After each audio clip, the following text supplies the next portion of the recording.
Alrighty guys, the patch notes are out and they're looking quite spicy. We're having a bunch of nerfs but also plenty of buffs, so it's very interesting to see how this is gonna shape the meta. In this video I will go over the patch notes and tell you my thoughts about how I think it's gonna affect the future meta, so you guys are better prepared for it. So if you're serious about Hearthstone, drop a like and subscribe to the channel. And don't forget you can hire me for some Hearthstone coaching. Now let's get into the patch. You are not prepared!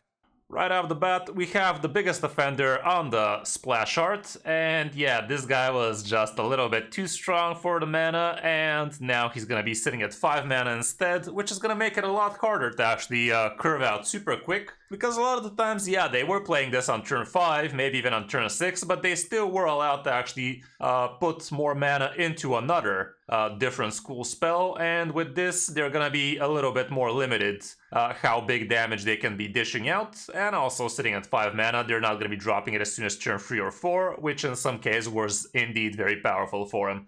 So I'm happy with this change, definitely was warranted. Mage is super popular right now, like every second game is against the mage basically, and they're just a little bit too good, mainly because of this massive defense tool they have. Maybe mages are gonna start including Solid Alibi again, so they can actually buy themselves a little bit more time, so they can build the creation and actually have the mana to play it out. So yeah, I guess time will tell how that's gonna pan out, but yeah, I like this change for mage for sure. On the number 2 spot, we have Tori Belor, and yeah, honestly, Enrage Warrior has been quite powerful for quite some time now, like it was at the top of the meta last expansion, and currently it's still actually a top performer, even though it's not super popular. It's definitely a very powerful deck, and whoever knows how to play this deck has been banking some serious win with above 60% win rate for quite a while now. Tori Belor going down to a 4-3, it's not super major nerf, like you still get to revive it over and over again. If you remember, this thing used to only be able to revive 3 times, but then they buffed it into permanent, and now you're just toning down the health a little. I think it's an okay nerf, like they were definitely able to do a lot of good value trades with it. But yeah, this alone is not that amazing of a nerf. However, we also have this bad boy getting bumped to 3 mana, and yeah, that's gonna make it a lot harder to do some silly combos super early. They were able to do a lot of broken things with this, like double up their Anima Extractor, double up the charge 2 mana idiots, like a lot of broken things. They were also able to copy their Tori Belor super easily. Sitting at 3 mana, it's gonna be a little bit more clunky for them, so I like this change as well, and both combined should be toning down the win rate of Enraged Warrior just a little bit, not by much. That's honestly all the nerfs. Literally just 3 cards getting nerfed. Kind of surprising that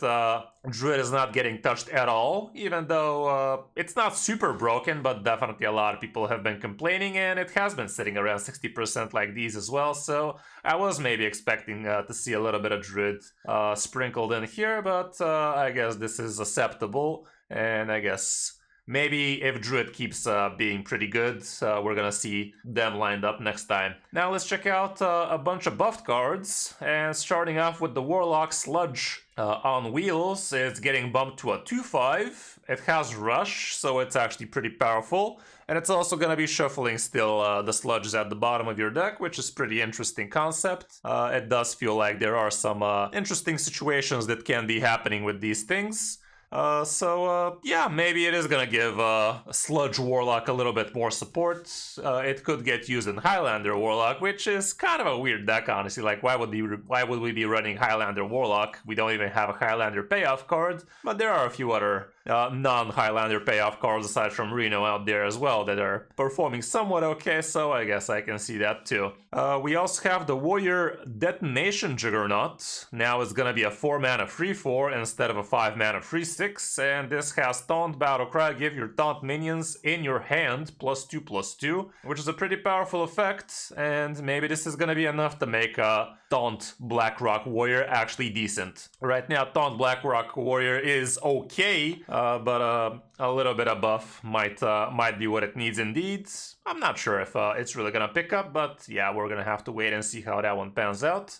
With Demon Hunter, we have Snake Eyes getting buffed, and honestly, I'm not sure this is gonna help the card that much. I guess a Highlander Death Knight, it is gonna be running this obviously, but just +1 health, like that's a little bit too minor, if you ask me. It's not like this has some on-board effect or anything, it's just a worthless 2-4 on the board, and it's really not gonna be doing all that much if you ask me, so kind of a really unsequential, unintriguing change here. I don't believe anybody's gonna craft this just because it has 1 more health now, like, that's what I'm trying to say.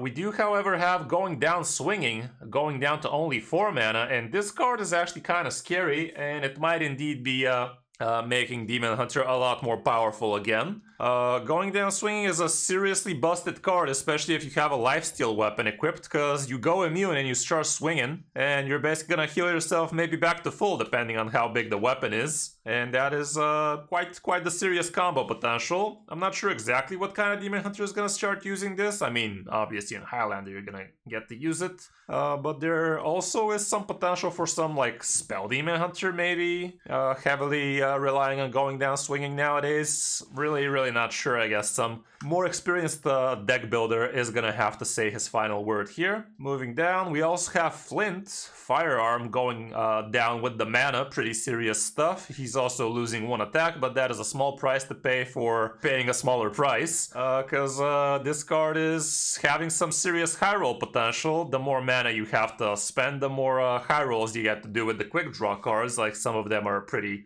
strong if you manage to play them, and this way you're basically gonna be able to play at least a couple. If you play it as soon as turn 5, turn 6, surely you're gonna be able to at least play 1, get an extra 1 for later and whatnot. So this might be something that is gonna help Rogue indeed get back on its feet. Aside from Mech Rogue, right now nothing else Rogue really is popping, even though I have been losing against a very niche Draka Rogue here and there. That seemed pretty powerful, but maybe I just got high rolled. And moving down, we also have another warrior buff. The Excavate Blast Charge is going down in the mana. It's still destroying a damaged minion like Execute, but it also has Excavate on it, so the power creep is real in this one. It's exactly the same as Execute, but it also has Excavate on it, so that's pretty powerful. And yeah, Control Excavate Warrior, I do believe, should become a lot better with this little change. Definitely sounds like a good improvement to the card. We also have this rogue card, Antique Flinger. I've honestly never seen this card in play, so that says a lot. But now it's gonna be a free mana, and also if you've excavated twice, it destroys an enemy minion. It's not even random, however, destroy an enemy minion, so you get to pick which one has to die. So that's pretty powerful. And yeah, Excavate Rogue, kinda the meme deck, honestly. Like, you have to excavate 8 times, which for Rogue is not that hard with Shadow Step and whatnot, but still, it's kinda the meme deck, because you're just getting random spells discounted to 0, and I'm just not sure how powerful that is, you know? A little bit too much work for a random payoff. I don't know, sounds a little bit too random to me. We also have another Excavate card getting the buff. I guess Hearthstone have heard that Excavate package is a little bit under the weather just yet. We have Burrow Buster, feeling a little bit more healthy, going up to a 6-5 instead of a 6-4. And yeah, that's gonna help you do some good value trades, maybe get rid of a taunt and actually survive the hit. Sounds like a decent change. Like, it's good stats for the mana, you know? It's like almost like a Boulder Fist Ogre, but with Rush, and for 1 mana less. Pretty good stats for the mana, guys. We also have one of the Excavate treasures going up in health as well. The 1 mana, usually 2/2, now is gonna be a 2/3, and that's gonna be very helpful because there are plenty of 1 mana 2 attack minions, and this guy's actually gonna be able to actually do some good value trading this way. Not that you're gonna be playing this on turn 2 or anything, like, it actually takes a while to excavate, but definitely a good change. It's gonna be a lot bigger payoff to get this guy now, because before it was just kinda on the mediocre side, so decent change for the excavation package. And we continue with Canary, which is also getting a little bit healthier, going up into a 2/2. It's a powerful minion on its own, like, you're not really playing it for the stats, but more health, why not? Feels good to me. And on the last spot, we also have the Steelhide Mole, and yeah, this was a pretty serious card, but he was indeed not the heaviest of hitters. Now sitting at a 3/7 with the Reborn, it is actually going to be doing some damage.